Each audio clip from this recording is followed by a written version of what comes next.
dia a todos, obrigado também pela possibilidade que é dar conta na perspectiva dos grupos de ação local, na perspectiva do desenvolvimento rural, dar conta também e partilhar o sentimento que temos relativamente a este quadro, este novo período de programação e a complexidade e a necessidade que nós temos e sentimos, pelos vistos, de voltar a inventar a roda e de voltar a querer fazer tudo de novo. E neste caso em particular, no âmbito da política de desenvolvimento rural, há alterações significativas e com bastante peso. Nesta perspectiva, na lógica da aproximação à agricultura, bastante interessantes, na lógica da articulação interministerial e naquilo que vai ser depois a teia burocrática. Se calhar as coisas vão ser muito complicadas. Pediram-me, e cabe-me a mim, trazer aqui um complemento nesta lógica daquilo que são os sistemas de incentivos para 2014-2020. Conforme perceberam pela apresentação do Ministério da Agricultura, há uma ação 4, há uma medida 10, que dá precisamente sequência àquilo que normalmente conhecemos como abordagem líder, e a primeira alteração é que essa abordagem líder só tem nome abordagem líder dentro do PDR do Ministério da Agricultura. Está criada uma nova figura, que é o DLBC, o Desenvolvimento Local de Base Comunitária. Portanto, é a dar conta um bocadinho deste novo contexto em que nos vamos gerir, que queria fazer esta apresentação. Portanto, dividia aqui em duas áreas, um primeiro de contextualização e depois olhámos para esta área da diversificação da atividade e dos circuitos curtos de comercialização como uma oportunidade e, portanto, como um campo de trabalho também para os agricultores. Essa é a perspectiva que hoje vos queria aqui trazer. Portanto, começando aqui na contextualização, já vos fui falando deste novo contexto que o PDR 2020, que a Europa 2020 traz até nós, e estávamos aqui a comentar também, e o engenheiro Luís Mira fez bastantes referências a este aspecto, na lógica da diversificação. Houve alterações agora que têm alguma influência, conforme se pode aqui dar conta. Se olhássemos para os dados portugueses, até estamos na média europeia, mas depois, quando olhamos para aquilo que estava classificado como diversificação e olhamos para a floresta que cá estava, olhamos para a cortiça que cá estava dentro, e se calhar a nossa diversificação na exploração agrícola nas outras áreas não era assim tão rica, tão diversa como, por exemplo, e é essa a perspectiva que eu também hoje pretendo trazer aqui, por exemplo, ao nível da França ou ao nível da Áustria, que na Áustria é um país em termos de dimensão muito parecido com o nosso, mas se calhar com outros níveis de profundidade com que olham para estas questões, e aí vemos os níveis mais elevados, entre 23% e 18% na diversificação. Depois, olhando aqui em termos nacionais, o norte e o sul do país explicam-nos esta nossa realidade, explicam-nos a dimensão e explicam também a nossa estrutura fundiária e a nossa estrutura cultural. Por outro lado, também o sul e, portanto, numa perspectiva de postos de trabalho, a norte é essencialmente mão de obra familiar, a sul essencialmente não, mas já com um peso bastante mais significativo, assalariados. Portanto, outras condicionantes que nós aqui devemos ter em atenção quando olhamos para o tema da diversificação. A nossa realidade foi também referida, a necessidade de trazermos jovens para a atividade agrícola é essencial, uma percentagem bastante significativa, cerca de 60% dos nossos produtores agrícolas têm pouca escolaridade e muito envelhecida. As questões da própria produção, e ontem vimos também o próprio preço, a evolução dos preços dos produtos agrícolas apesar de termos crescido, não tem acompanhado e tem havido até a redução ao nível do preço, portanto o próprio contexto económico em que em Portugal nos movemos também não é fácil. A agroindústria é um dos setores que está em crescimento, não chega para compensar, e não é disso que estamos aqui a falar diretamente, nesta parte de agricultura. E, portanto, a questão da dimensão já o falei, e aquilo que é perspectiva, e aqui já começo a falar na lógica do futuro, a pequena dimensão, e a necessidade de olharmos para esta mini intervenção, não olhando para a diversificação como sendo a solução dos nossos problemas na agricultura, não é de maneira nenhuma, mas aquilo que hoje vos queria aqui trazer como mensagem é que esta abordagem da diversificação da atividade e os circuitos curtos de comercialização parece-nos que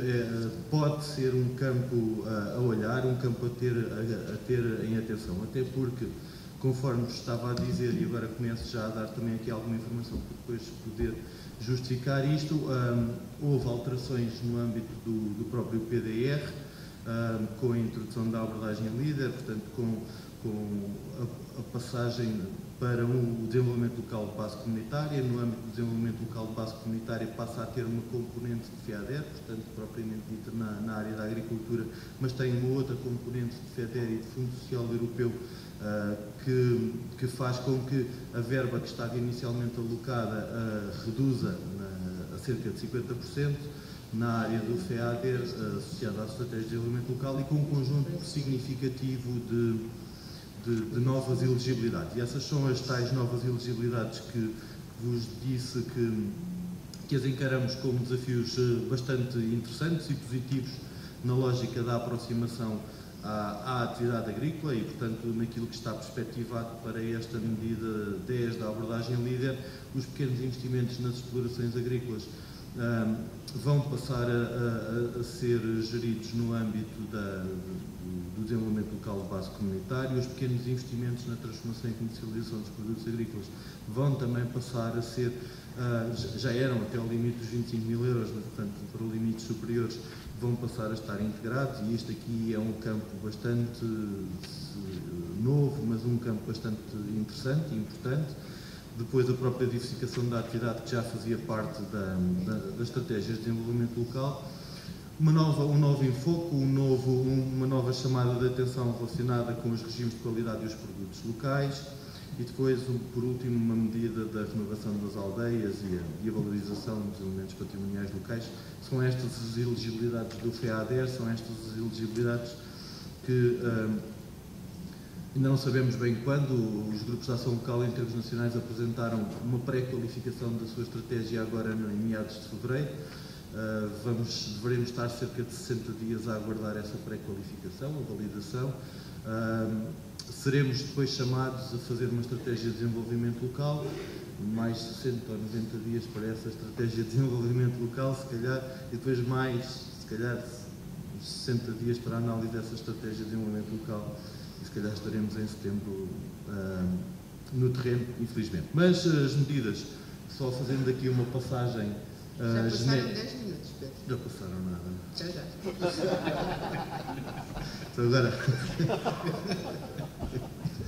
Então, pequenos investimentos na agricultura, todos os conhecem, investimentos até 25 mil euros, a taxa máxima, também já foi feita aqui a chamada de atenção, 50% ou 40%, dependendo da localização em que nos encontramos. Máquinas, equipamentos, pequenas construções agrícolas, explotações plurianuais, equipamentos de prevenção contra o roubo. Depois, as medidas da transformação e da comercialização, os investimentos até aos 200 mil euros, com o máximo de 35% ou 45%,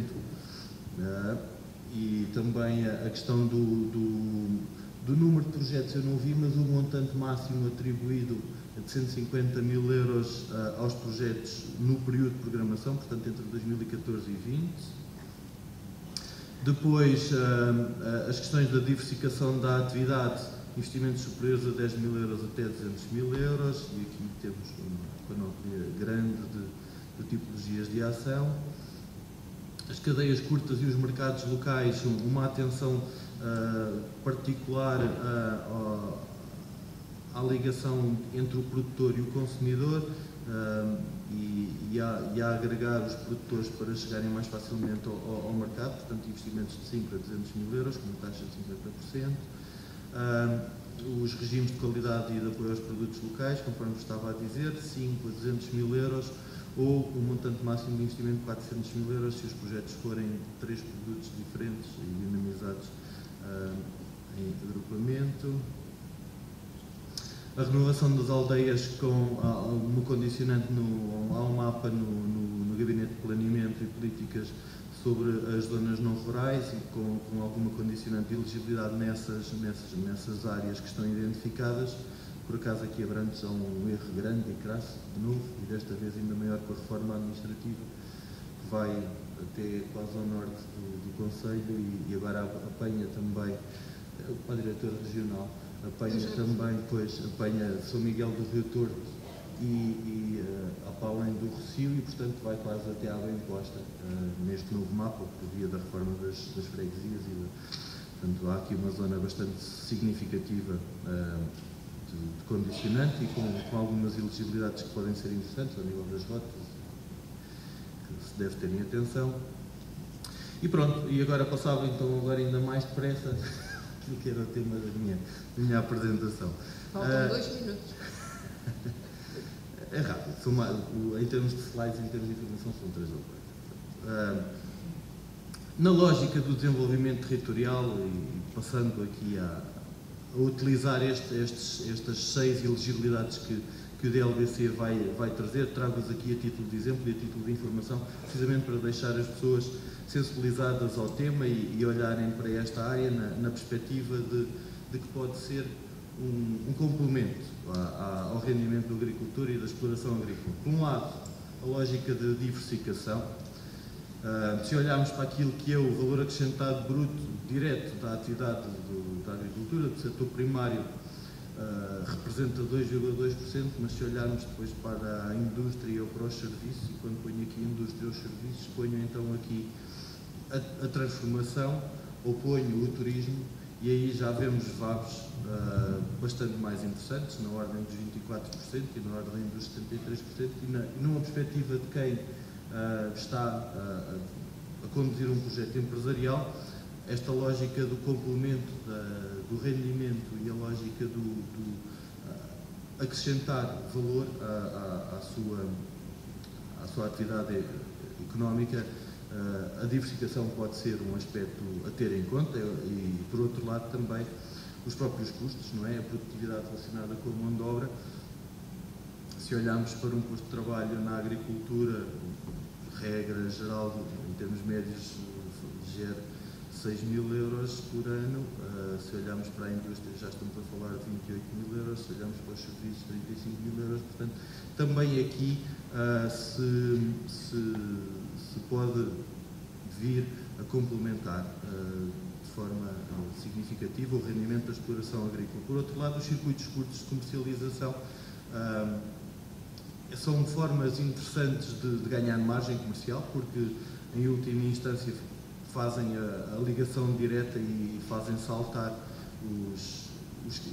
intermediários no processo de comercialização. O contacto direto com o cliente também promove a fidelização e, portanto,